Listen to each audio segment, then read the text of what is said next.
Dios os bendiga, hermanos, les saludo en el nombre del Señor. Bienvenidos un viernes más de reunión, un viernes más de poder estar conectados con el Señor, conectados con su palabra. Y bueno, vamos a dar inicio a esta reunión y para poder alabar al Señor, para poder escuchar su palabra y estar todos atentos a lo que Dios nos tiene preparado. Amén. Amado Dios, amado Rey, gracias, Padre, por este tiempo que tú nos permites poder estar aquí, Señor. Gracias porque tú pones en nosotros, Señor, el querer como el hacer, Señor. Gracias porque sabemos que en ti podemos vivir confiados, Señor. Y, amado Dios, quiero presentarte este tiempo de tu palabra, Señor, este tiempo de alabanza, este tiempo en el que tú, Señor, te mueves, Señor, con poder, en el que tú hablas a cada una de nuestras vidas, amado Dios. Y presentártelo todo, Señor, entregártelo, que tú tomes el control, que tú hagas lo que tengas que hacer, Señor, y que nuestros corazones puedan estar dispuestos a escucharte, amado Dios. Gracias por todo, Padre, te lo entrego a ti en el nombre de Jesús. Amén. Bueno, seguidamente vamos a escuchar las alabanzas. Demos todo el tiempo la gloria y la honra a Dios a través de la alabanza que nos traen nuestros hermanos.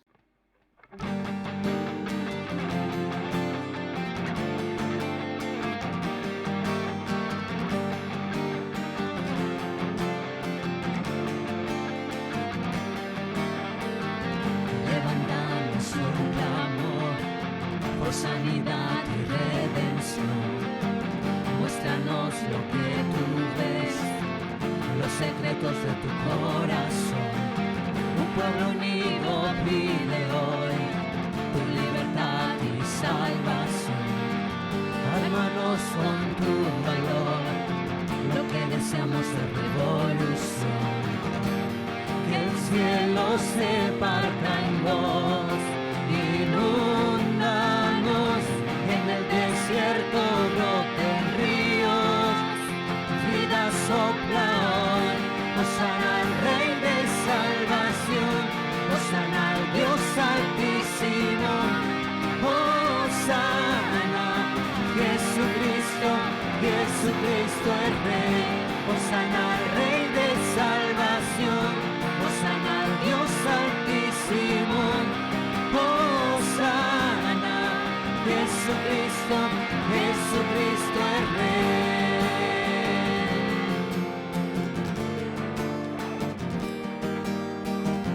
Levantamos un clamor por sanidad y redención. Muéstranos lo que tú ves, los secretos de tu corazón. Un pueblo unido pide hoy tu libertad y salvación. Ármanos con tu valor, lo que deseamos es revolución. Que el cielo se parta en dos, inúndanos, en el desierto broten ríos, vida sopla hoy.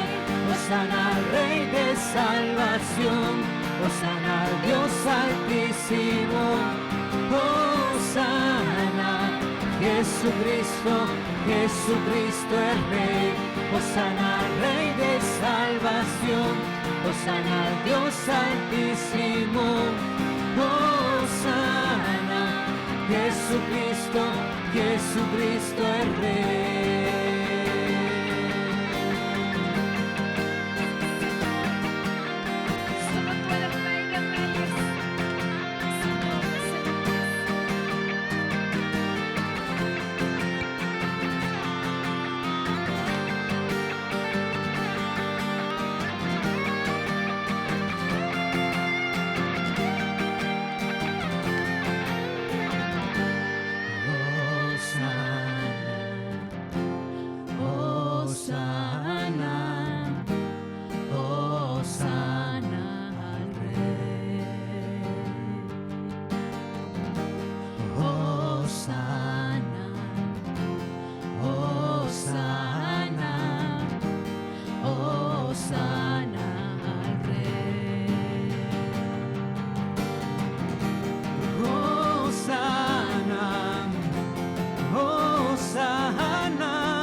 Jesucristo, Jesucristo el Rey.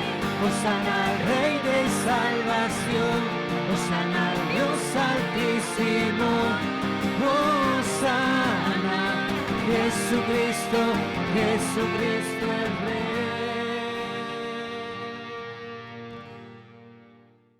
Después de este tipo de alabanza viene lo mejor, viene el alimento.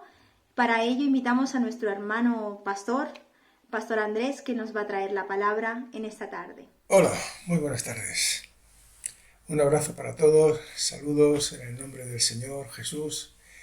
Y tenemos esta tarde-noche ya, tenemos nuestro estudio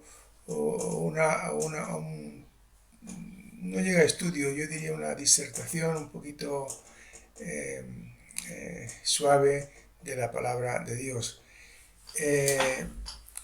No sé cuántos os acordáis de la última vez, hace dos semanas, que estuvimos hablando de la muerte de Esteban y de los primeros campañas evangelísticas, donde miles de personas recibieron al Señor por las predicaciones de Pedro. Bien, esta semana va a ser como una continuación de aquello, lo que no será muy exhaustivo, no vamos a hacerlo muy largo, porque vamos a continuar con este tema de la evangelización de la iglesia primitiva y la nuestra, también nuestra iglesia de hoy día. Entonces,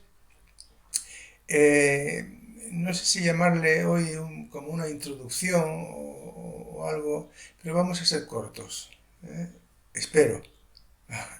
Vamos a ser un poquito cortos y vamos a entrar en paladar del resto, que me parece muy interesante cuando estemos hablando de Felipe, de Pablo, como dos grandes evangelistas.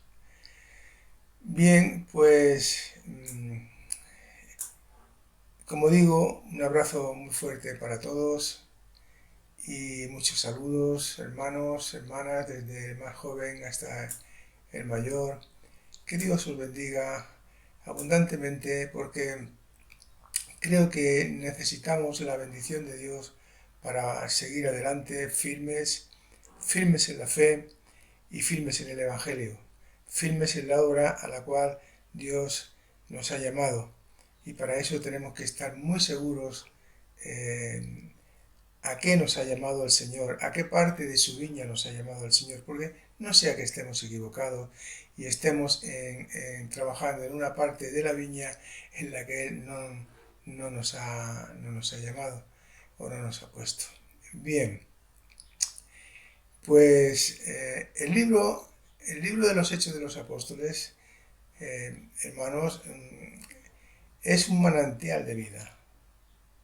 De verdad que estudiar el libro de los Hechos de los Apóstoles, pues detenidamente, es un manantial de vida. Es un manual de evangelismo en el cual todos, individualmente y como iglesia local, deberíamos querer reflejarnos, si es que como cristianos nos interesa ganar almas para Cristo. Si es que nos interesa ganar almas para Cristo, pues debiéramos reflejarnos en ese manual de evangelismo que es el libro de los Hechos de los Apóstoles. Hoy vamos a ir un poquito más allá de las predicaciones de Pedro por Pentecostés, y vamos a hacerlo más personal, más íntimo, más de tú a tú. Vamos a verlo. Los discípulos habían estado testificando en Jerusalén, pero ¿qué es lo que el Señor les había dicho que hicieran. Pues que en principio debían ir a Judea después de estar predicando en Jerusalén, que ya lo estaban haciendo. Debían salir de Jerusalén, ir por toda Judea y por toda Samaria, y nos quedamos aquí. Y por toda Samaria. Pero la verdad es que parece ser que estaban cómodos en Jerusalén. Estaban cómodos en sus casas, con su familia, bien, con su trabajo, con sus amistades, cómodos en sus reuniones. Y esto de estar cómodos en Jerusalén, esto era un problema a enfrentar por los apóstoles y por los primeros discípulos. Este era un problema a enfrentar, la comodidad, una excesiva comodidad. Los dirigentes religiosos de ese tiempo, ahí en Jerusalén, ellos pensaban que estaban interpretando bien la palabra de Dios, intentando eliminar el cristianismo y persiguiendo y matando cristianos. Ellos pensaban que estaban interpretando bien la palabra de Dios. Fijaos en lo que Pablo dice en Hechos 26, versículo 9. Dice, yo ciertamente había creído mi deber hacer muchas cosas en contra del nombre de Jesús de Nazaret. Fijaos, dice, yo pensaba, había creído que mi deber era hacer muchas más cosas de las que hice en contra del nombre de Jesús de Nazaret. Así que Pablo, antes de tener su encuentro con Jesús, él era un hombre muy religioso, muy conocedor de las Sagradas Escrituras, del Antiguo Testamento, muy conocedor. Creo que amaba a Dios, pero estaba equivocado. Él pensaba que el cristianismo era una secta que iba a hacer mucho daño a su religión y entonces él se dispuso con todas sus fuerzas. Además tenía poderes para hacerlo, oponerse con todas sus fuerzas en contra de esta, quizá él pensaba que secta.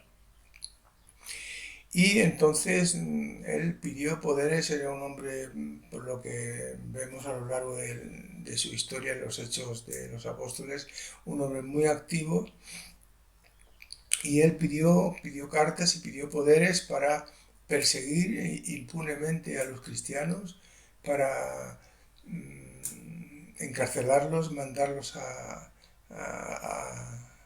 las cárceles.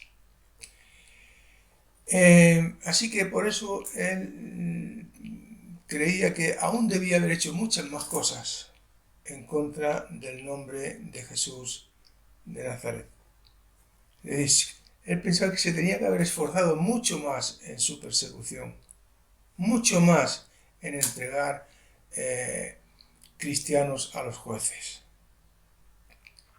Leemos en 8.3 el pensamiento que al parecer estaba erradicando a los cristianos. Dice, y Saulo asolaba la iglesia y entrando casa por casa arrastraba a hombres y mujeres y los entregaba en la cárcel.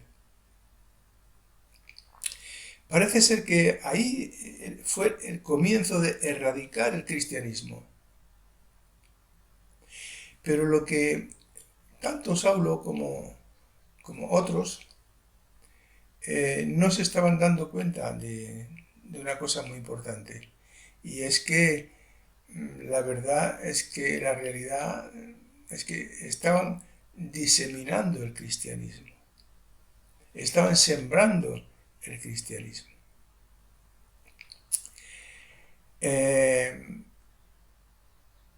Y es que a lo largo de la historia sabemos que la persecución siempre ha tenido la virtud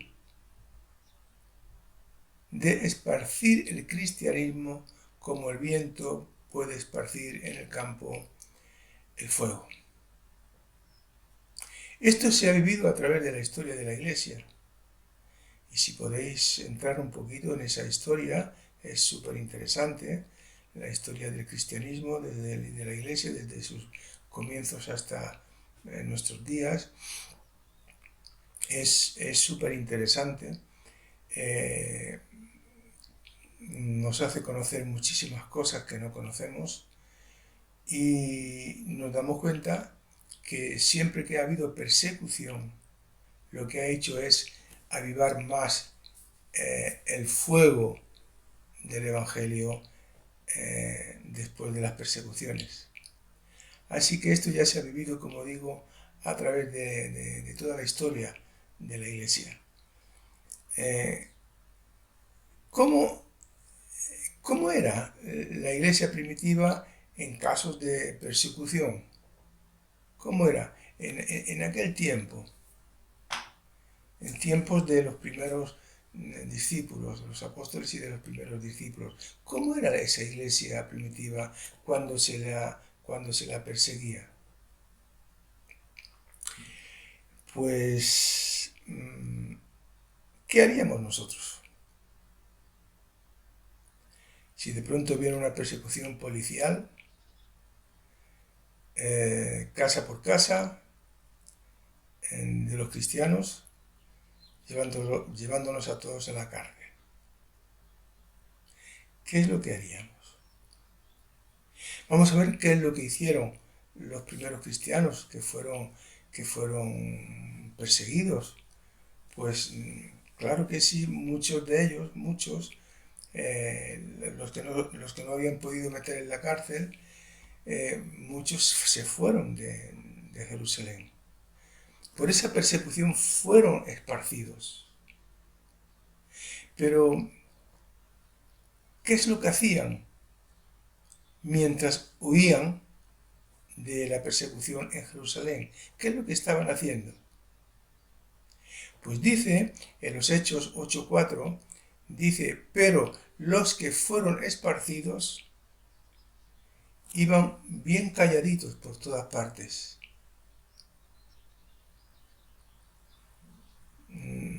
Los que me conocéis ya me estáis pillando. No dice, pero los que fueron esparcidos iban por todas partes anunciando el Evangelio. O sea que salieron de Jerusalén y por todas partes que pasaban, por todas las aldeas, por todos los pueblecitos, por todos los caseríos, ellos iban anunciando el Evangelio. Así que no se fueron llenos de miedo, de temor, que nadie se entere que soy cristiano porque me van a enganchar. No, iban por todas partes anunciando el Evangelio de nuestro Señor Jesucristo. Esta era la iglesia primitiva cuando se la perseguía. Y yo muchas veces me he preguntado, ¿no deberíamos volver nosotros a las fuentes del cristianismo? ¿No deberíamos nosotros vivir como se vivía en la iglesia primitiva? ¿No deberíamos ser enseñados por los que nos gobiernan espiritualmente? Me refiero a eso, por los que nos gobiernan espiritualmente. ¿No deberíamos ser enseñados a volver a las fuentes del cristianismo? ¿A vivir la iglesia primitiva? No sé, ¿qué pensáis vosotros de todo esto? De esta manera se esparció el Evangelio al principio, de boca en boca, de tú a tú, todos los que se encontraban por los caminos, los que por las aldeas que pasaban, por los pueblos que pasaban, de boca a boca, de tú a tú, no tenían miedo, Quizá habían tenido que dejar ahí en Jerusalén sus pertenencias, habían tenido que dejar en Jerusalén pues familiares, amigos, conocidos, su trabajo. Pero parece ser que no se iban muy tristes. Parece ser que iban contentos, iban alegres, iban esparciendo la palabra de Dios, iban esparciendo las buenas nuevas, las buenas noticias de parte de Dios. Y vuelvo a preguntar, ¿qué mandato habían recibido los discípulos? ¿Qué mandato habían recibido los discípulos? Pues ya lo hemos dicho, ir por todo el mundo y predicar el Evangelio a toda criatura. Ese era el mandato que habían recibido los discípulos de aquel tiempo, pero hoy no. Seguramente que a los discípulos de hoy Dios no nos ha hecho ese mandato. ¿Qué decís vosotros? ¿Nos ha hecho el mandato o no nos ha hecho a nosotros ese mandato? Si eso solamente fue para la iglesia primitiva, como algunos dicen que algunas cosas solamente eran para la iglesia primitiva, ¿es esta una de ellas también? ¿Se dijo ir por todo el mundo y predicar el Evangelio solo a ellos, o esta palabra es también para nosotros? La palabra de Dios no envejece, no se pone antigua, no se pone rancia. La palabra de Dios es actual, renueva los corazones, renueva vidas cada día. Dios es el mismo ayer y hoy para siempre, y la palabra de Dios es la misma.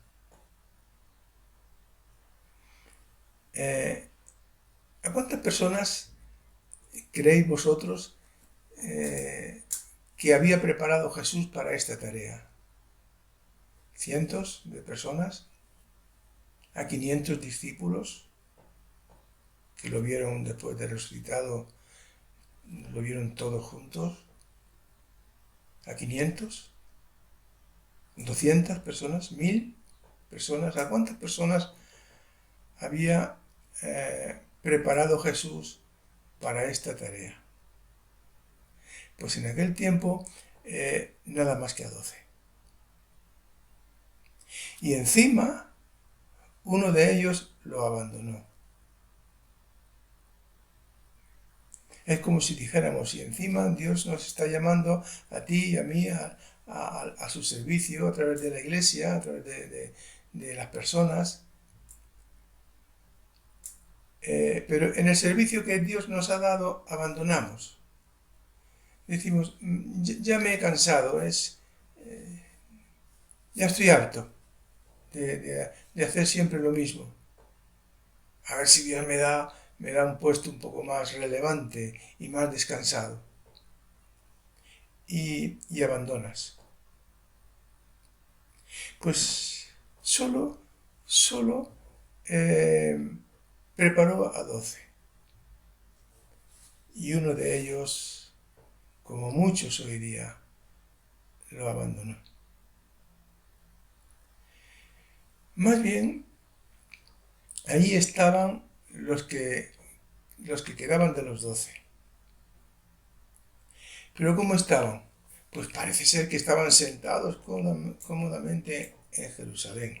Sentados cómodamente en su sofá, ahí viendo la tele, viendo las últimas noticias, que si los romanos pin, que si los romanos pan, que si el César no sé cuánto, que si los jueces no sé qué, que si la policía es buena, es mala. ¿Creéis que estaban ahí sentados cómodamente en su sillón en Jerusalén, tranquilos? Pues aparte de estas cosas que he dicho, sí. Estaban cómodos. Estaban cómodos en su pueblo, en su ciudad, con todas sus amistades, con todos los hermanos que ahí quedaban, los que habían quedado. Y mientras tanto, ¿sabes, hermano y hermana?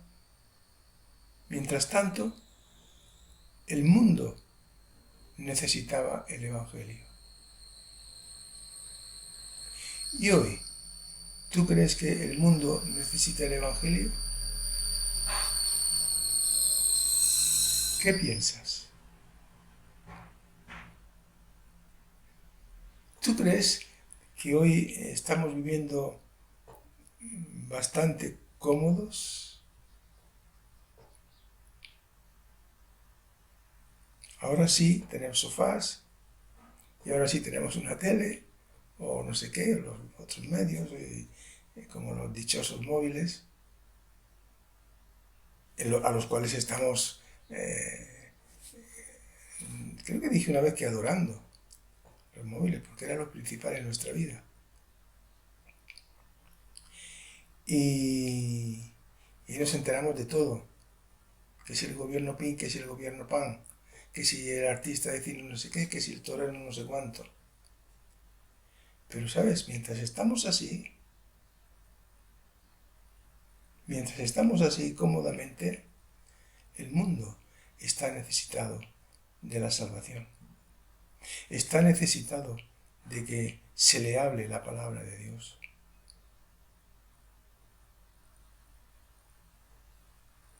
¿Cuándo fue la última vez? Ya lo he preguntado otras veces esto, así que me lo aplico a mí mismo, no penséis. ¿Cuál es la última vez que predicaste el Evangelio a alguien? Sabes que el mundo está necesitado de la palabra de Dios. Siempre estamos orando por un gran avivamiento final.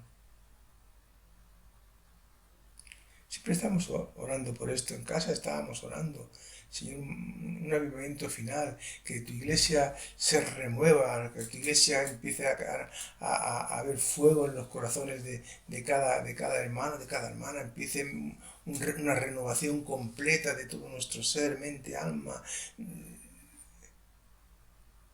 y el Evangelio empiece a ser predicado, y que cientos y miles de almas, millones de almas alrededor del mundo se conviertan en un último avivamiento antes de que tú vengas a por tu iglesia. Siempre estamos orando así, porque el mundo necesita ser salvo. El mundo necesita que se le abran los ojos, porque los tiene cerraditos. El mundo necesita que se le despierte la conciencia, porque la tiene cauterizada, endurecida como una piedra.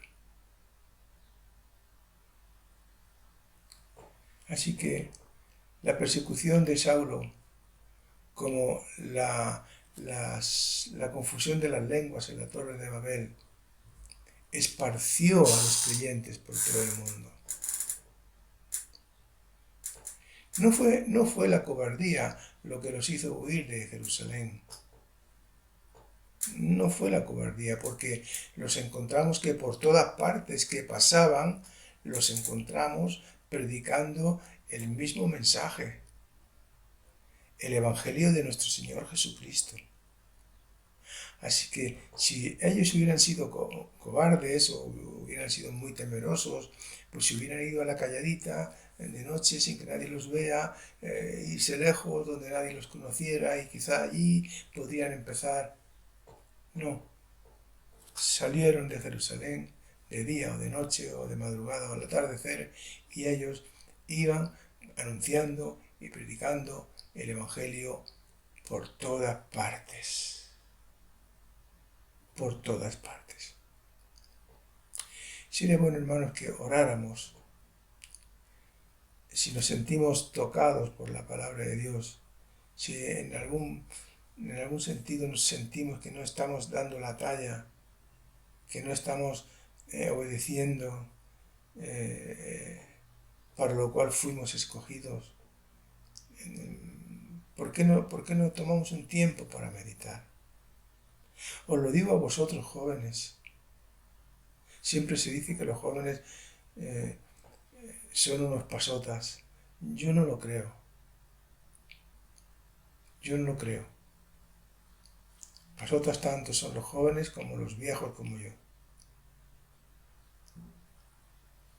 Pero lo digo a vosotros jóvenes que estáis en la flor de la vida, que Dios os ha llamado, no le deis la espalda.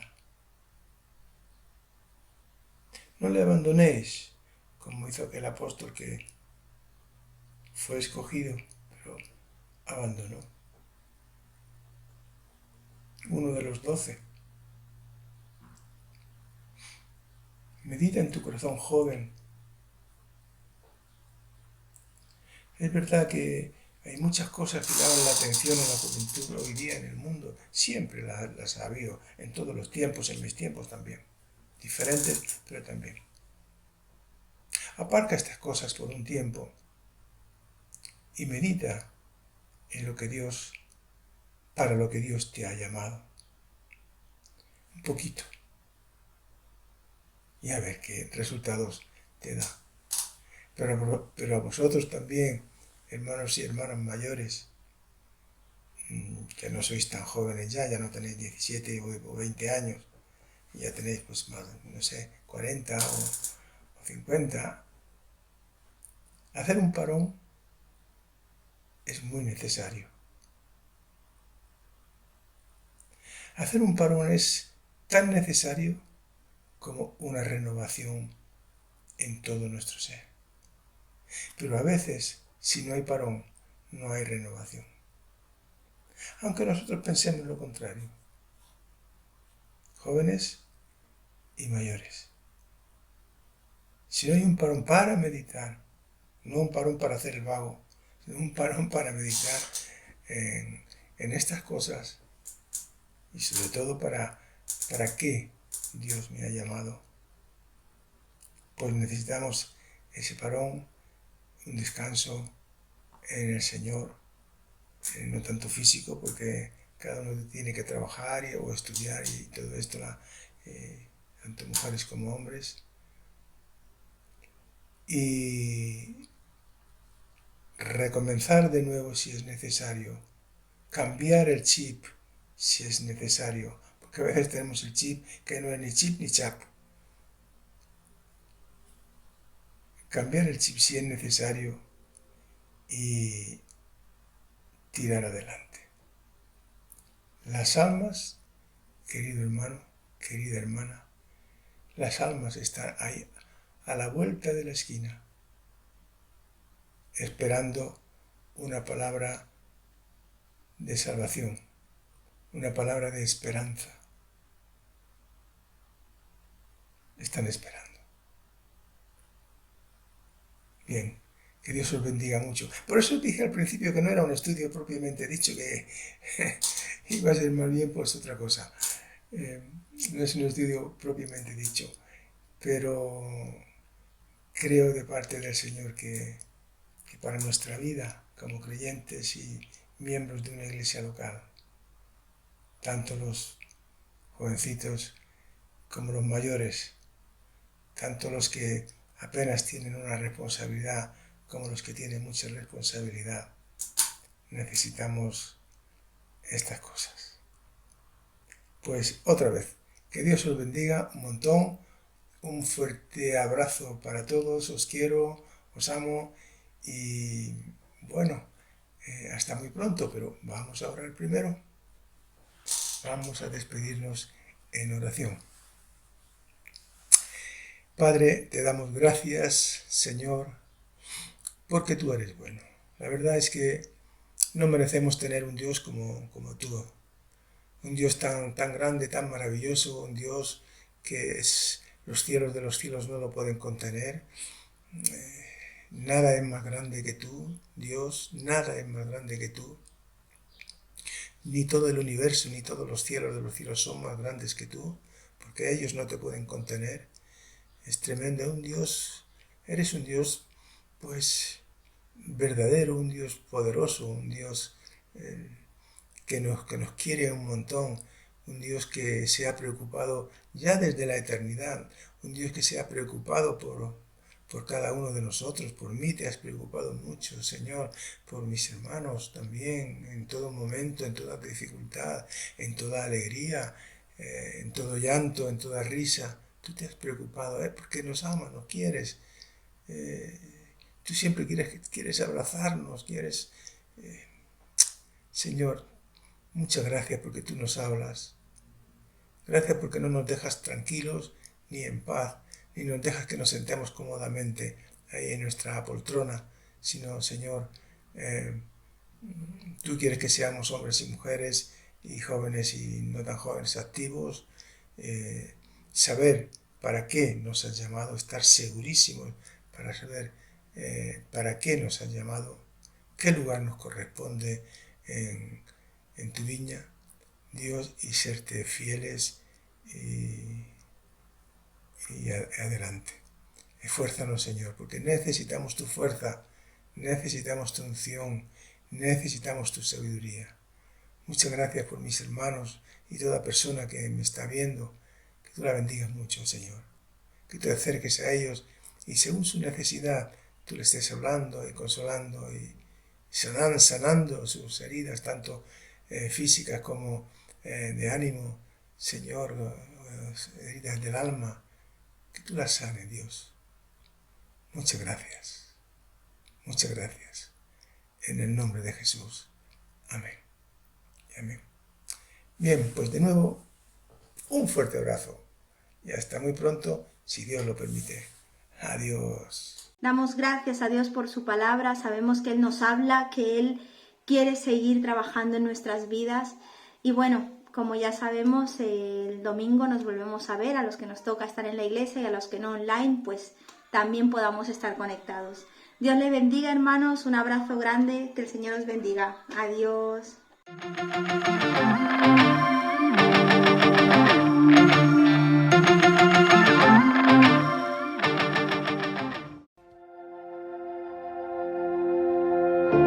Aún antes de hablar, tu voz podía oír. Has sido tan bueno para mí. Antes de respirar, soplaste tu aliento en mí. Has sido tan bueno para mí. Tu amor me envuelve, me sostiene, amor sin condición. Me persigue y deja las 99 y va por mí. No puedo ganarlo ni merecerlo. Tu amor se entregó por mí. Tu amor me envuelve, me sostiene, amor sin condición. Cuando enemigo fui, tu amor luchó por mí. Has sido tan bueno para mí. Cuando indigno fui, pagaste el precio